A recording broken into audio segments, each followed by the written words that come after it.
এখন তো হওয়ার কথা হচ্ছে তো। আমাকে না এই গরুর মাংস আমি গরুর মাংস খাইতেছি ঈদের পর থেকে, বুঝছস? এখন আমাকে শাক সবজি আমার ডায়েটের খানা দানা বলতেছিল যে তুমি আমাকে খাও, বা তুমি একটা হেলদি ডায়েটে আসো, তুমি খাওয়া দাওয়া করো, আমাকে খাও। তা আমি বলছি কি যে আপাতত আমার মুভ অন করতে একটু সময় লাগবে।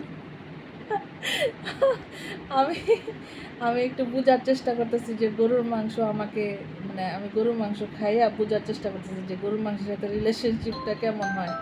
দেখ আমি ফোনের জোরে বাঁচতাছি, আমি দাঁড়া লাইনে। অসুবিধা নেই। হ্যালো, আসসালামু আলাইকুম। আচ্ছা দাঁড়ান ভাইয়া, আসতেছি আসতেছি ভাইয়া, দাঁড়ান। দেখ আমার জীবনটা, এই যে ফোন ফোন আইতে আইতে আমার জীবনটা শেষ।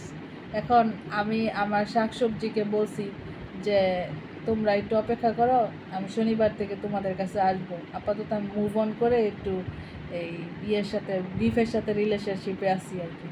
এখন এরা আমার সাথে একটু ব্রেকআপ ভাব। তারপরে ওজন কমছে, মানে ওজন বাড়ছে না দেখে আমি খুব একটা বেশি হতাশা করি নাই। তুই আর বেশি শুকাবি না। এটা দিয়ে কি তুই আমাকে অপমান করলি? অপমান না, সবার ওজন কমে না। যাই হোক, যা, তোর ইয়ে আসছে। হ্যাঁ, জায়গা টাটা, একটু দিয়েই হবে আমার। অনেক অনেক হয়েছে।